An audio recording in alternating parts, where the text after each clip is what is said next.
Hi friends, ഇന്ന് ഞാൻ വന്നിട്ടുള്ളത് നമുക്ക് ചോറിൻ്റെ കൂടെ കഴിക്കാൻ പറ്റിയ നല്ലൊരു അടിപൊളി ടേസ്റ്റിലുള്ള ഒരു ഒഴിച്ചുകറിയായിട്ടുള്ള ചുരക്ക പുളിശ്ശേരിയുടെ റെസിപ്പി ആയിട്ടാണ്. അപ്പോൾ വീഡിയോ നിങ്ങൾ മുഴുവനായിട്ട് സ്കിപ്പ് ചെയ്യാതെ കാണാനായിട്ട് ഒന്ന് ശ്രദ്ധിക്കണം കേട്ടോ. അതുപോലെ തന്നെ സബ്സ്ക്രൈബ് ചെയ്ത എല്ലാവരും വീഡിയോ കണ്ട് ഒന്ന് സപ്പോർട്ട് ചെയ്യണേ. അപ്പോൾ ഇതെങ്ങനെയാണ് തയ്യാറാക്കിയെടുക്കുന്നതെന്ന് നമുക്ക് നോക്കാം. ഞാൻ ഇതവിടെ ഒരു ചുരക്കയുടെ പകുതി എടുത്തിട്ടുണ്ട്. ഇത് നല്ല വലുപ്പമുള്ള ചുരക്കയാണ് കേട്ടോ, അതുകൊണ്ടാണ് ഞാൻ ഒരു പീസായിട്ട് എടുത്തിട്ടുള്ളത്. ഇനി ഇതിൻ്റെ തൊലിയെല്ലാം ഒന്ന് കളഞ്ഞെടുത്തതിന് ശേഷം നമുക്കിത് ചെറുതായിട്ടൊന്ന് കട്ട് ചെയ്തെടുക്കാം. അങ്ങനെ ഞാൻ ഇതവിടെ ചുരക്ക തൊലിയെല്ലാം കളഞ്ഞെടുത്ത് ചെറുതായിട്ട് കട്ട് ചെയ്ത് നന്നായിട്ട് കഴുകി എടുത്തിട്ട് ഇതൊരു മൺചട്ടിയിലേക്ക് ഇട്ട് കൊടുത്തിട്ടുണ്ട്. ഈ ഒരു വലിപ്പത്തിലട്ടോ ഞാൻ കട്ട് ചെയ്ത് എടുത്തിട്ടുള്ളത്. പിന്നെ നമ്മൾ ചുരക്ക എടുക്കുന്ന സമയത്ത് ഒരുപാട് മൂപ്പില്ലാത്ത ചുരക്ക എടുക്കാനായിട്ട് ശ്രദ്ധിക്കണേ. നല്ല മൂപ്പുള്ള ചുരക്കാന്നുണ്ടെങ്കിൽ കുരു കളഞ്ഞെടുക്കാം. ഇത് അധികം മൂപ്പില്ലാത്ത ചുരക്കേനു, അതുകൊണ്ട് ഞാൻ ഇത് കുരുവോടുകൂടി തന്നെയായിട്ടാണ് എടുത്തിട്ടുള്ളത്. പിന്നെ നമ്മൾ എടുക്കുന്ന ചുരക്ക അധികം മൂപ്പില്ലാത്തതാണെങ്കിൽ നമ്മുടെ കറിയും നല്ല അടിപൊളി ടേസ്റ്റ് ആയിരിക്കും. ഇനി നമുക്കിത് വേവിച്ചെടുക്കണം. അപ്പോൾ ഇതിലേക്ക് 2 തണ്ട് കറിവേപ്പ് ചേർത്ത് കൊടുക്കാം. ഒപ്പം തന്നെ നമുക്കിതിലേക്ക് ഒരു 2 പച്ചമുളക് കൂടി ഞാൻ ചേർത്ത് കൊടുക്കുന്നുണ്ട്. നമ്മൾ എടുക്കുന്ന പച്ചമുളകിൻ്റെ എരിവിനനുസരിച്ച് നമുക്ക് അളവ് കൂട്ടിയെടുക്കാം. പിന്നെ ഇതിലേക്ക് ഒരു 1/2 ടീസ്പൂൺ മഞ്ഞൾപ്പൊടിയും ആവശ്യത്തിന് ഉപ്പ് കൂടി നമുക്ക് ചേർത്ത് കൊടുക്കാം. എന്നിട്ട് ഇതിലേക്ക് കുറച്ച് വെള്ളം കൂടി ഒഴിച്ച് കൊടുത്ത് നല്ലതുപോലെ ഇതൊന്ന് മിക്സ് ചെയ്തെടുക്കാം. ഒരുപാട് വെള്ളമൊന്നും വേണ്ട കേട്ടോ, കുറച്ച് വെള്ളം ഒഴിച്ച് കൊടുത്താൽ മതിയേ. എന്നിട്ട് ഞാനിത് സ്റ്റൗവിലേക്ക് വെച്ച് ഫ്ലെയിം ഓൺ ചെയ്ത് കൊടുക്കുന്നുണ്ട്. ഇനി ഇത് മൂടി വെച്ചിട്ട് നമുക്ക് നല്ലതുപോലെ ഒന്ന് വേവിച്ചെടുക്കണം. ഒരുപാട് വേവൊന്നുമില്ല, ഒരു 5 മിനിറ്റ് മീഡിയം ഫ്ലെയിമിലിട്ട് കഴിഞ്ഞാൽ തന്നെ നമ്മുടെ ചുരക്ക വെന്ത് കിട്ടും. അപ്പോൾ ഇതവിടെ 5 മിനിറ്റ് കഴിഞ്ഞിട്ടുണ്ട്. ചുരക്കയെല്ലാം നല്ല പാകത്തിന് ഇവിടെ വെന്ത് വന്നിട്ടുണ്ട്. ഇനി നമുക്കിതിൻ്റെ ഫ്ലെയിം കുറച്ച് വെച്ചിട്ട് ഇതും ഇവിടെ മൂടി വെച്ച് കൊടുക്കുക. എന്നിട്ട് ഇതിലേക്കുള്ള അരപ്പ് നമുക്കൊന്ന് തയ്യാറാക്കി എടുക്കണം.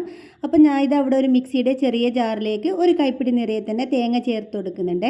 ഒപ്പം തന്നെ ഇതിലേക്ക് ഒരിത്തിരി ചെറിയ ജീരകയില്ലേ, അതും കൂടി ചേർത്ത് കൊടുക്കാം. പിന്നെ ഇതിലേക്ക് ഒരു 1/4 കപ്പ് തൈര് കൂടി ഒഴിച്ച് കൊടുക്കുന്നുണ്ട്. എന്നിട്ട് ഇത് നല്ലതുപോലെ തന്നെ നമുക്കൊന്ന് അരച്ചെടുത്തിട്ട് വരാം. നിങ്ങൾക്ക് ഈ ഒരു തൈരിന് പകരം ഈ സമയത്ത് വെള്ളം ഒഴിച്ച് കൊടുത്താലും മതി, ലാസ്റ്റ് തൈര് ഒഴിച്ച് കൊടുത്താൽ മതി കേട്ടോ. അങ്ങനെ ഇതിവിടെ നന്നായിട്ട് ഞാനിത് അരച്ചെടുത്തിട്ടുണ്ട്. ഇനി ഇത് നമ്മുടെ ചുരുക്കയിലേക്ക് ഒഴിച്ചു കൊടുക്കാം.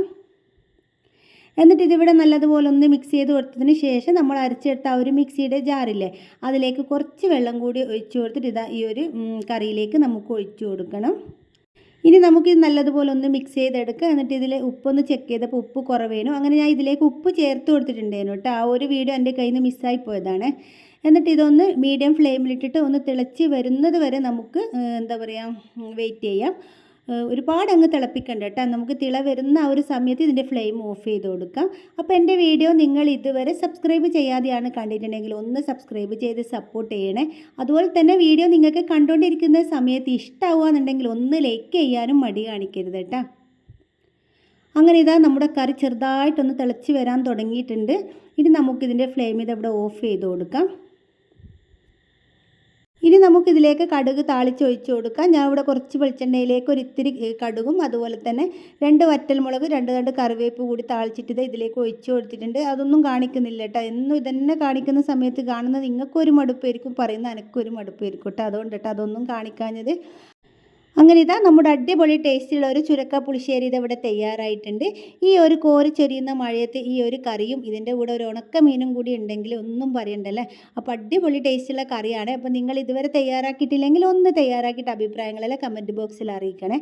അപ്പോൾ വീഡിയോ നിങ്ങൾക്ക് ഇഷ്ടമായിട്ടുണ്ടാകുമെന്ന് വിചാരിക്കുന്നു. ഇഷ്ടപ്പെട്ടിട്ടുണ്ടെങ്കിൽ എന്നും പറയുന്നത് പോലെ തന്നെ നിങ്ങളുടെ കുക്കിംഗ് ഇഷ്ടപ്പെടുന്ന എല്ലാ ഫ്രണ്ട്സിനും ഫാമിലിക്കൊക്കെ ഒന്ന് ഷെയർ ചെയ്ത് കൊടുത്ത് സപ്പോർട്ട് ചെയ്യണേ.